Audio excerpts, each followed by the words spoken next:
Assalamu alaikum warahmatullahi wabarakatuh.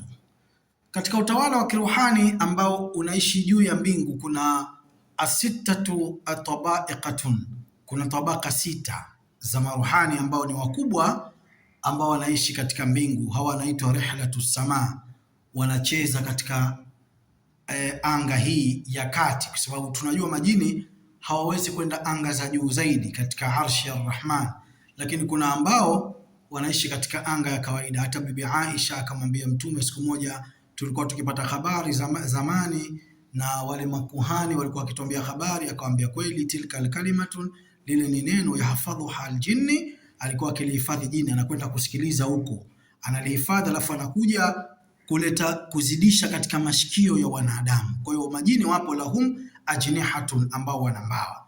Sasa hawa maruhani wapo mbingu ya sita, ambao wapo wanafanya kazi na malaikatur rahmani, hapo wanamsabihi Mwenyezi Mungu Subhanahu wa Ta'ala. Katika maruhani hawa wapo ambao wa namna ya sita au maruhani sita. Ruhani wa kwanza ni huyu tunamwita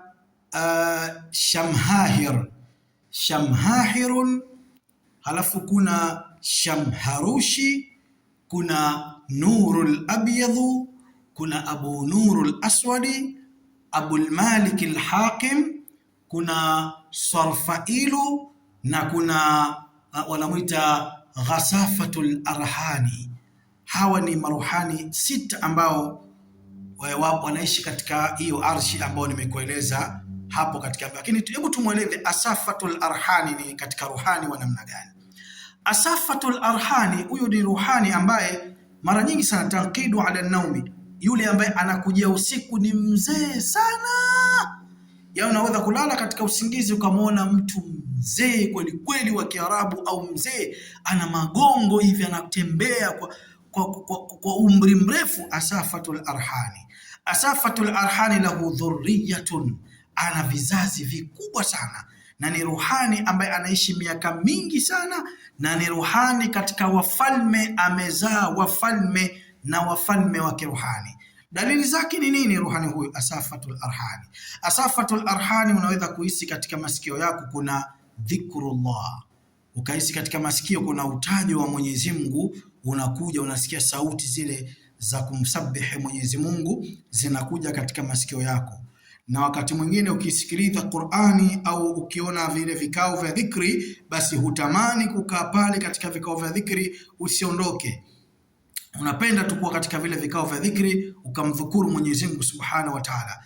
Lakini dalili ya nne ni rihlatul arwaha arraihatun hasana, kupenda manukato mazuri. Yani mtu mwenye huyu ruhani huyu huwa anapenda manukato mazuri na kukoga kila kati, awe msafi, kujitia manukato, mfano marashi, kujitia labda perfume. Yani ni yeye anakuwa ni mtu msafi, yani hapendi kuwa mchafu.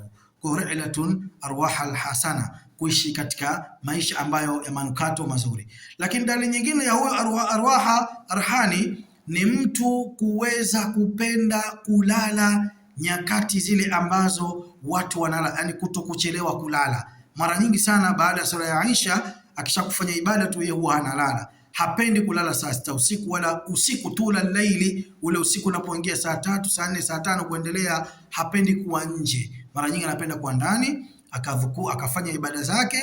Baada ya kufanya ibada zake alafu akalala. Lakini dalili ya sita ni kupenda alistimaa, kusikiliza annashidhul alami liiradati bihasbi rabbi, ni yale mashairi ya kusikiliza ambayo yanayohusiana na kumpenda Mwenyezi Mungu Subhanahu wa Ta'ala na kujikaribisha kwake, karaba ilaihi, na kujikaribisha kwake. Yani nakusudia, hapendi kusikiliza nyimbo, hapendi mziki, hapendi pombe. Anapenda kama itakuwa ni nyimbo basi iwe nashidhul alami hasana, iwe shairi la kumpwekesha Mwenyezi Mungu, shairi la kumtaja Allah, au shairi ambalo linalofanyisha kujikaribisha kwa Mwenyezi Mungu Subhanahu wa Ta'ala, basi mtu huyu atakuwa ana dalili hii. Kwa hiyo hii ni moja katika dalili za huyu jini, ni kwa ufupi tu nimeelezea. Sasa je, na wewe una dalili gani ya jini huyu mzee ruhani ambaye yupo katika maisha yako na ana manufaa makubwa? Manufaa yake ya kwanza ni kukuletea uchumi.